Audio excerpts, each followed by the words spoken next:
सबको यथा योग्य नमन। मैं आपके सम्मुख आत्म परिचय परिच्छेद 299 लेकर उपस्थित हुआ हूं। इस परिच्छेद में गरुड़ पुराण के 6ठ अध्याय में बताया गया है कि गर्भ में जीव को पूर्व जन्मों की स्मृति रहती है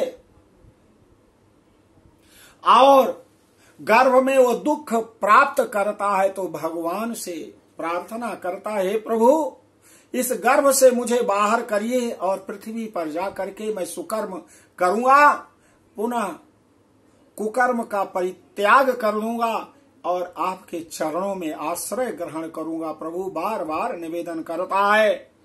तो आइए देखते हैं इस परिच्छेद में। सबसे पहले शंख ध्वनि।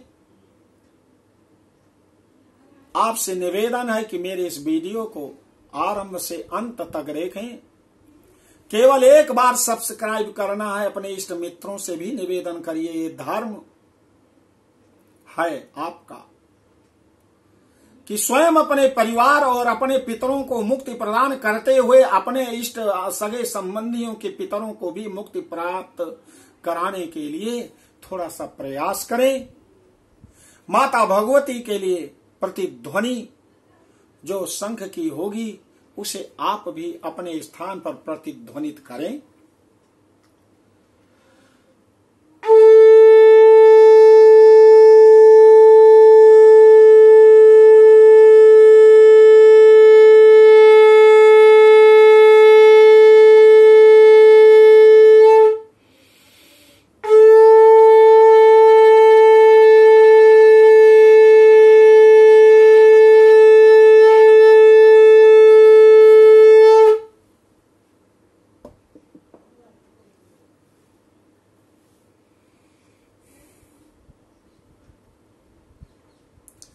हे गरुण जी, आगे मैं बता रहा हूं इस श्लोक संख्या 12 से लेकर के आगे तक सुनिए ध्यान से। आस्ते कृत्वा शिरा कुक्षौ भोगन पृष्ठ शिरोधरः अकल्पः स्वांग चेष्टायाम शकुन्तयु पंजरे तत्र लब्ध स्मृतिर्देवात् तत्र लब्ध स्मृतिर्दैवात् कर्म जन्म सतोद्भवम् स्मरन् दीर्घम् अनुच्छ्वासम् शर्म किं नाम विन्दते नाथमान ऋषिर्भीतः सप्तवध्निः कृताञ्जलिः स्तुवेत तम विकलवया वाचा योनोदरे अर्पितः आरभ्य सप्तमान मासात् लब्ध बोधो अपि वेपितः नैकत्रास्ते सूति वातैर्विष्ठा भूरिउ सोदरः।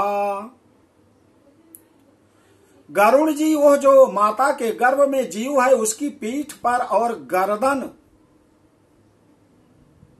उसकी पीठ और उसकी गर्दन कुंडलाकार रहती है।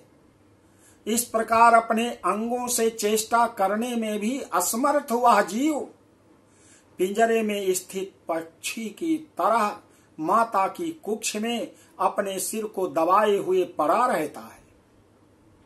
भगवान की कृपा से अपने सैकड़ों जन्मों के कर्मों का स्मरण करता हुआ वह गर्भस्थ जीव लंबी श्वास लेता है। ऐसी स्थिति में भला उसे कौन सा सुख प्राप्त हो सकता है। मांस मज्जा आदि 7 धातुओं के आवरण में आवृत हुआ ऋषिकल्प जीव भयभीत होकर हाथ जोड़कर विकल वाणी से उन भगवान गरुड़ध्वज की स्तुति करता है जिन्होंने उसको माता के उदर में डाला है। 7वें महीने के आरंभ से ही सभी जन्मों के कर्मों का ज्ञान हो जाने पर भी गर्भस्थ प्रसूति वायु के द्वारा चालित होकर वह विष्ठा में उत्पन्न सहोदर, उसी पेट में उत्पन्न अन्य कीड़े की भांति एक स्थान पर ठहर नहीं पाता है। जीवोवाच श्रीपतिम जगदाधारम शुभक्षय कारकम ब्रजामि शरणम विष्णुम शरणागत वत्सलम। जीव कहता है, लक्ष्मीपति जगत के आधार, अशुभ का नाश करने वाले हैं आप, शरण में आए हुए मुझे हे प्रभु वात्सल्य रखने वाले भगवान विष्णु अपनी शरण में ले लीजिए। त्वन माया मोहितो देहे तथा पुत्र कलत्र के अहम ममाभिमानेन गतो अहम नाथ संसृति। कृतं परिजनस्यार्थे मया कर्म शुभाशुभम एकाकी तेन दग्धो अहम गतास्ते फल भागिना। यदि योन्यः प्रमुच्येऽहं तत् स्मरिष्ये पदम तव तमुपायं करिष्यामि येन मुक्तिं व्रजाम्यहम्। बिणमूत्र कूपे पतितो दग्धो अहं जठराग्न्या। बिणमूत्र कूपे पतितो दग्धो अहं जठराग्निना। इच्छन्नितो विवसितुं कदा निर्यास्यते बहिः। येनेदृशं मे विज्ञानं दत्तं दीन दयालुना तमेव शरणमयामि पुनर्मे मास्तु संसृतिः। नाचा निर्गन्तुम इच्छामि बहिर्गर्भात् कदाचन यत्र या तस्य मे पाप कर्मणा दुर्गतिर्भवेत्। तस्माद् अत्र महद्दुःखे स्थितोऽपि विगत क्लमः उद्धरिष्यामि संसारादात्मानं ते पदाश्रयान्। हे नाथ, आपकी माया से मोहित होकर मैं देह में अहम भाव तथा पुत्र और पत्नी आदि में ममत्व भाव के अभिमान से जन्म मरण के चक्कर में फंसा हूं। प्रभु, मैंने अपने परिजनों के उद्देश्य से शुभ और अशुभ कर्म किए, किंतु अब मैं उन कर्मों के मैं बाहर आऊं। मैं उन कर्मों के कारण अकेला जल रहा हूं, दुख प्राप्त कर रहा हूं। उन कर्मों के फल भोगने वाले पुत्र कलत्रादि अलग हो गए हैं मुझसे। यदि इस गर्भ से निकलकर मैं बाहर आऊं तो फिर आपके चरणों का स्मरण करूंगा प्रभु, और ऐसा उपाय करूंगा जिससे मुक्ति प्राप्त कर लूं।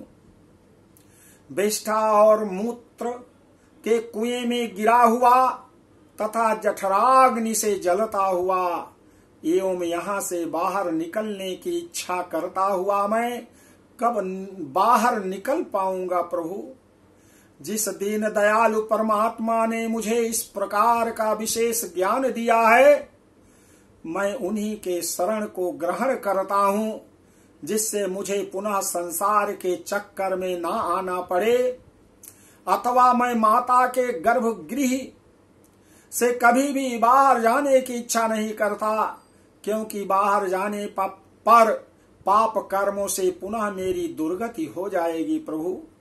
इसलिए यहाँ बहुत दुख की स्थिति में रहकर भी मैं खेद रहित होकर आपके चरणों का आश्रय लेकर संसार से अपना उद्धार कर लूंगा प्रभु। आप मेरे ऊपर कृपा करिए। देवियों सज्जनों, आपने श्लोक संख्या 23 तक सुना। शेष आगे के परिच्छेद में भगवान जी को क्या कहते हैं उसके विषय में बताने का प्रयास करूंगा। बोलो आदि शक्ति माता भगवती की जय।